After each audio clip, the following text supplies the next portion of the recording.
Hello everyone, Kilbrax here. I wanted to make a quick video on what I felt I took away from the Monster Hunter Rise demo, from the perspective specifically of a Dual Blades player.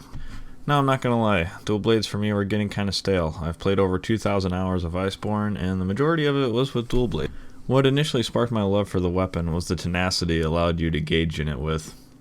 Sure, it wasn't super flashy, unless you were doing Levi stuff, and yeah, it didn't have range, but if you knew how to iframe and how to position yourself correctly, the Dual Blades is the perfect embodiment of veracity.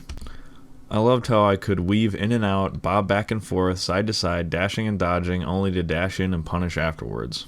Its fast pace and tenacity is what hooked me. I had gotten fairly decent at the game, so continually pushing myself to be perfect at this was my goal. I never thought I would really get tired of it. But then one day, after I had soloed Fatalis for the 30th time in like 11 minutes is about how fast I've gotten my time down, which is about as fast as I care to do it. I realized, as shocking as this may sound, that this is somewhat, at this point, repetitive. I love this weapon, I want to use it, maybe I could use others, but I want to use this one, and it started to bore me. So I picked up Charge Blade, Switch Axe, and Longsword. I had a lot of fun with them, too. They are great weapons, and I absolutely loved them. But I wanted to play Dual Blades, and it needed to be something a little more. Now, onto the Rise demo. I had noticed fighting Mizu that you had two wire bug skills with the Dual Blades. The Silk Bind attack, which is the Piercing Bind, and an Adept Dodge.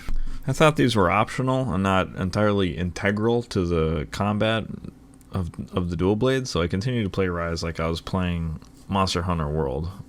Flurries, six-fold slashes, and of course Demon Dance when I wanted to commit. My hunts against Mizu were taking about 15 to 20 minutes, and maybe they got down to like 12 when I was using the wire bug fall recovery. So I figured that's all there was to it. That's a pretty good time, and I was going to dominate Rise like I dominated Iceborne and World. Of course, Magnamalo came out, and me being the great player I am, quote unquote, I had to beat him. Except I couldn't. As my 5-hour live stream of frustration shows, I wasn't even close. So what gives? I used the wire bug for mobility to recover from attacks, and I even spammed the wire bug adept dodge attack that brings back the adept style from MHW, and I was hitting him a lot with that move too. Well, I wasn't using the Silk Bind attack, the Piercing Bind, and pretty understandably I think this move is awful. While the Dual Blades is known for being quick, agile, in and out weapon that uses Blade Dance to commit, this move is just an ugly fork an ugly wrench in that system. It's slow, its end lag is forever, and leaves you open to be punished, and its range is pathetic. Sure, you got a huge damage buff, up to 3 times the damage I think, if you use it right. The Piercing Bind is a wire bug attack that puts a kunai into the monster for about 3 seconds. Over the course of that 3 seconds, depending on where the kunai landed, for every hit you land anywhere on the monster, it will deal damage to that spot. And also, depending on how many hits you landed, it will explode and deal an according amount of damage. If you didn't land any hits, the damage will still be okay, but if you landed a lot of hits, it can explode for a lot of damage. This is the new core of the Dual Blades, at least for the demo, until we get other Silk Bind attacks and wire bug moves. But how well you focus on this move and correspond yourself around initiating it, aiming it, and landing hits afterwards with it will generally determine your level of success with the Dual Blades now. I was initially hesitant because I believe that these Dual Blades would play just like Iceborne Dual Blades or MHGU Dual Blades. I thought I should be able to translate my abilities seamlessly into this game. But they're not. While they use the same moves and fundamentals as the old Dual Blades, allowing veterans to transfer over their skill sets, this Silk Bind attack changes everything about how you evaluate a situation.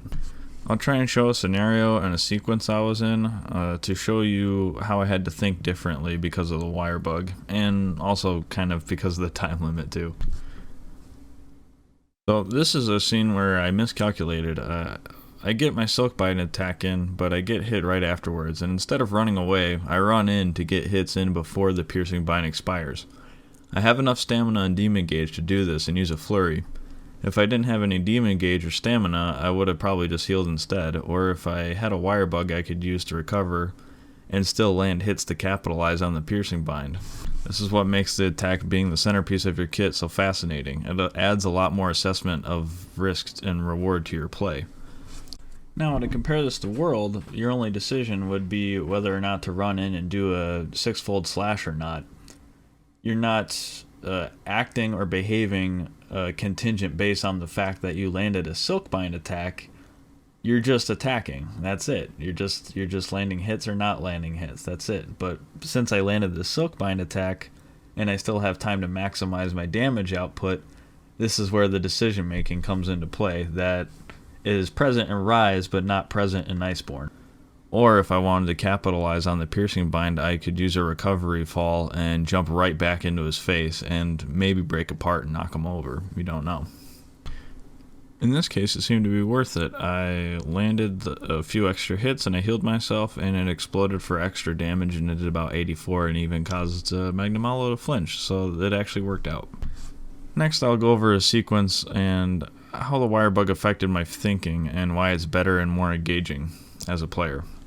Here in this clip, I've been hit with a shoulder ram. I use a recovery wire bug because I have another one incoming and I'm concerned about my health, as one hit will probably kill me.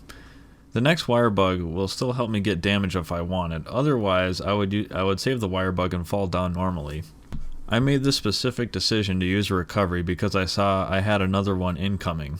This game wants you to keep track of your wire bugs very intently. You can see because I kept track of the wire bug stock, I made a decision based on that information, a decision that makes this game more engaging and a choice you wouldn't have in Iceborne, where your only option is whether or not to stay down. Which in general isn't very engaging because laying down for 6 seconds while attacks go over you is just kind of boring. Next, I see he's doing his Hellfire Claw Slams, while I have successfully acquired another wire bug that I was expecting earlier. Here I could stay out of Demon mode and recover stamina while land my Piercing Bind. If I do this, I'll recover stamina, but I'll lose out on hits and damage. If I go into Demon mode, I'll land more hits and deal more damage, but I'll be short on stamina. The wire bug is the complicating factor here, because either way I have to commit when I'm using the piercing attack, because it takes so much time. I have to do it because I don't have the time to not deal that extra damage. If there was no wire bug and this were Iceborne, I would just do Archdemon Dance or run away, or put on a Temporal Mantle. I hope in comparison you can see how Rise is making for more complex combat. I decided to be aggressive and to go into Demon mode before landing the Piercing Bind attack. I do this with half stamina, so this is risky, and I pay for it later by not being able to dodge a move because I ran out of stamina. I miscalculated. Here I've been hit to half health, with low stamina and only one wire bug. Again, if this were Iceborne or there wasn't time as a factor, I might just run and heal, recover, but instead I decide that I have another wire bug incoming even after I use my Piercing Bind, so taking a risk for a moment, I decide to go in and land the Silkbind attack, knowing that by the time I get my second wire bug, I'll be prepared to use the dodge wire bug skill if he attacks me sooner than expected. I also miss the arm and land the kunai on his shoulder because execution is very hard with this attack. So I attacked with low health, but I see time for a wire bug punish. I need to be aggressive. I also have one bug almost recharged for maneuverability, which will help compensate for the low stamina. So I used Archdemon Flurry to get more hits. The flurries in Archdemon Dance have less end lag, which allowed me to be prepared with the adept dodge if I needed it. Using wire bug skills to compensate for stamina management is another interesting layer to the dual blades in Rise. So, while I was initially very frustrated with the emphasis on this new move, I realized that conforming to how you will use these Silkbind attacks in Rise isn't a detriment to the game. On the contrary, this makes the combat system in this game deeper than in any action game I can think of. Not only will you be learning weapons, you'll be learning how to use the Silkbind attacks with these weapons.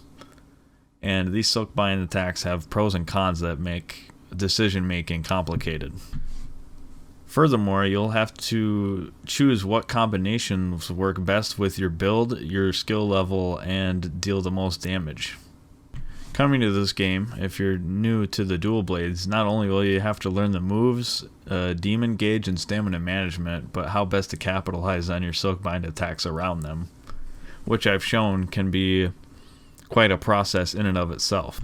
I want to say quickly, I know a lot of the situations I talked about were more synthesized just because time was a factor, but I still thought it was valid to point out the thought process of trying to complete this challenge, forcing me to really focus as a dual blades player and not always letting me cheaply get by slashing and evading super quick making me memorize when Magnamalo is most vulnerable and how and where best to punish, and also trying to plan for contingencies made fighting him far more engaging than when I was fighting him with the old school way I used to play.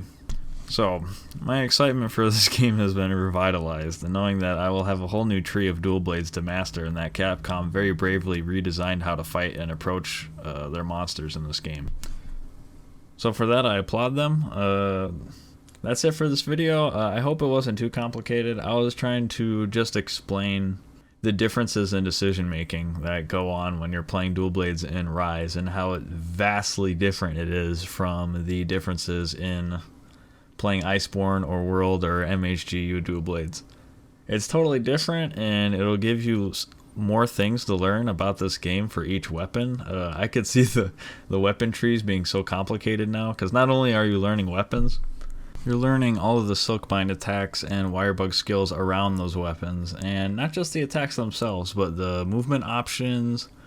You're learning to keep track of the Wirebugs you have, and some of the deficiencies in your weapons, and how to use the Wirebug skills to not only help you evade attacks, but accentuate the Silkbind attacks at your disposal.